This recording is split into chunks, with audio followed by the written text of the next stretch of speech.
चांगलं घर चाललेलं असतं की नाही, तिथे ठिणगी पडते शब्दानीच. असं का बोलला तुम्ही मला? काय? हां, सगळा व्यवहार तुझ्या हातात आहे, तू काय करतोस आम्हाला माहित नाही, म्हणजे माझ्यावर संशय दाखवला का नाही? काय कशाने खेळ केला हा? फाटाफूट कशाने झाली? शब्दानी. हां, घरामध्ये नवरा बायकोचं भांडण. अहो, मी एवढं तुम्हाला सांगते, पण माझं तुम्हाला खरं वाटत नाही. काय? हां, लक्षात घ्या, शब्द काय आहे तो. मग विधिनिषेध करणारा शब्द, पाप पुण्य सांगणारा शब्द, खरं खोटं सांगणारा शब्द, माणसं जोडणारा शब्द, माणसं तोडणारा. कसं सुंदर मानतायत. विधिनिषेधाच्या वाटा दावीत हाच देवटा. अरे तू काय केले या शब्दानी? बंदही यांनीच सांगितला आणि मोक्षही यांनीच सांगितला. मूळ स्वरूपाच्या ठिकाणी बंद कुठे आहे, मोक्ष तरी कुठे आहे? बद्धही नाही, मोक्षही नाही, पण यांनी डोक्यात घातलं नाही का? माणसं ही जी आपली ही नको त्या भानगडीत अडकलेत ना, ज्याच्याकरता ते माणसं म्हणतात अंधश्रद्धा अमकं तमकं. आला का लक्षात? हा, हे म्हणजे हे डोक्यात घातलेलं फॅड आहे. तो सावित्रीचा केव्हा गेला?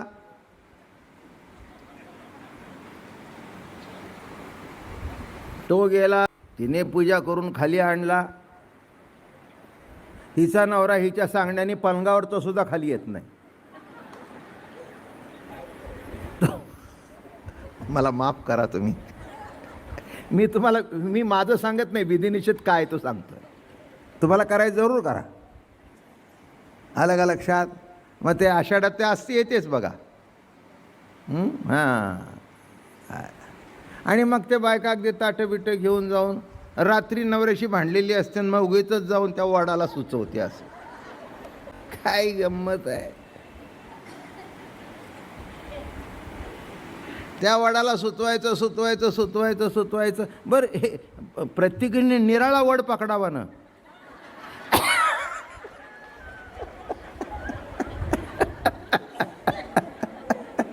पाचशे बाई एकालाच वडती. आता काय सांगावं? आणि मग म्हणायचं बा त्याची पूजा केली म्हणजे नीट होतं. तुम्ही म्हणाल तुमच्या घरात काय? हो, लग्न झालेल्या पहिल्याच त्या काय ते वटपौर्णिमेला सांगितलं, हे असली भानगड करायची नाही. तुझं माझं इथून पुढे चांगलं जमलं तर 7 जन्म कशाला? 7 जन्म कशाला? आणि जमलं नाही तर 1 जन्म तरी कशाला?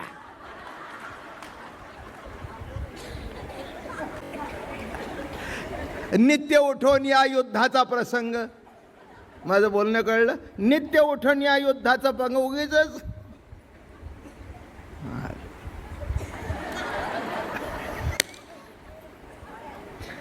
माफ करा मला, तुम्हाला अजून किती वड पोजायचे तेवढे पोजा.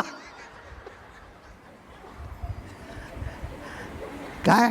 आणि खरंच जर पूजा करायची असेल तर नवऱ्याची तरी करा ना. हो, त्याचं तरी दर्शन घ्या, त्याला म्हणावं जन्मजन्मीचं मिळू दे. दोघांनी तसं वागणं होऊन जाईल ना. म्हणजे प्रथा मी तुम्हाला कशा करता सांगितलं. हां, कोणी कोणाभोवती फिरतो, कोणी वडाभोवती फिरतो, देवळाभोवती फिरतो. माझी मुंबईला प्रवचन चालू होती त्या गणपती मंदिरामध्ये, तर ते असं फेऱ्या चालू होत्या. फार गाजलेली प्रवचन मुंबईमध्ये. आणि मग मला म्हणाले, बाबा महाराज प्रदक्षिणा. मी म्हटलं, बाबा माझा पाय घालून काही देत नाही. मग तुम्ही प्रदक्षिणा घालत नाही का? नाही म्हटलं, मी काही देवाभोवती फिरत नाही, पण देव माझ्या भोवती कसा फिरतो ते बघतो. माझं बोलणं कळलं का? अहो, देवाभोवती फिरण्यापेक्षा देव तुमच्या भोवती फिरतोय म्हणून तुम्ही जिवंतात, हे कळून घ्या ना. ईश्वरी सत्तेने फेर धरलाय तुमच्या भोवती. जरा बाजूला सरू दे, कोणीतरी आतमध्ये शिरून कुठच्या कुठे तुम्हाला घेऊन जाईल. हां, प्रभू माझ्या भोवती फिरतो ना का नाही? हां, आमच्या दृष्टिकोनातून तो वर नाही खाली नाही, आमच्याजवळ आहे. कोण म्हणतात देव वर आहे, कोण म्हणतात खाली आहे. ते वर का खाली ते मला माहिती नाही. आलं का लक्षात? ते चांगल्या अर्थाने ऐकायचं. आमचे गाडगे बाबा म्हणायचे, वरल्या देवाची तुटली दोरी आणि खालचा देव बोंब्या मारी. कोण म्हणायचे? गाडगे बाबा. अरे वरच्याची दोरी ठेवल्यानंतर इथला देव असून उपयोग काय? माझं बोलणं कळलं का? याचा अर्थ नीट लक्षात घ्या. वरचा जो देव आहे त्याची दोरी पोडल्यानंतर इथले सगळे जे मांडून ठेवलेले देव आहेत त्यांच्या दारात जाऊन काय होणार आहे? एक उदाहरण सांगू का? घरच्या मालकाने घराच्या बाहेर काढल्यानंतर बाकीच्यांनी घरात घेऊन काही उपयोग आहे का? तसा मूळ स्वरूपातून जर तुमच्या आयुष्याची दोरी तुटली तर इथल्या कोणत्याही देवळात जाऊन पुन्हा आयुष्य मिळणार आहे का? इथले देव कशा करतायत? तो निर्गुण निराकार आहे. मग निर्गुण निराकाराची उपासना करता येत नाही म्हणून आपण सगुण आकार देऊन उपासनेकरता त्याला सगुण बसवलं, एवढाच त्याच्यातला अर्थ आहे. आणि त्याचं उत्तर पुन्हा मी तुम्हाला परवाच्या कीर्तनात सांगितलं. अवघे ब्रह्मरूपरिता नाही ठाव, मग प्रतिमा तो देव कैसा? मग सर्व ठिकाणी जर देव आहे तर मूर्तीत का देव नाही? मूर्तीत सुद्धा 1000% आहे. पण पहिल्यांदा तो जाणा आणि मग इथे डोकं टेका. माझं बोलणं कळलं का? तो जाणा, जाणे भक्तीचा जिव्हाळा, करे नाही, करे भक्ती नाही. जाणे भक्तीचा जिव्हाळा, तोच दैवाचा पुतळा. आणि कनये माझ्या मना हो का पंडित शहाणा. जाण भक्ती काय आहे ती. म्हणून मी माझ्या गाठचं काही सांगितलं नाही. इथे जे म्हणतायत विधिनिषेधाचा खेळ कुणी मांडला? हे शब्दांनी. अमकं करा म्हणजे अमकं होईल, इतकं करा म्हणजे तितकं होईल, तितकं केलं म्हणजे संकट दूर होईल. हे कुणी मांडले फेरे? नाही म्हणजे या भानगडी कुणी तयार केल्या? शब्दाने. म्हणून महाराज म्हणाले की या ठिकाणी याला बंद. आणि पुन्हा अध्यात्माच्या क्षेत्रामध्ये तुम्हाला सांगितलं बघा, सगळी माणसं प्रवचन बिवचन ऐकून गेल्यानंतर बघा आधी निषेधात्मक प्रवचन झालं. कसं असतं?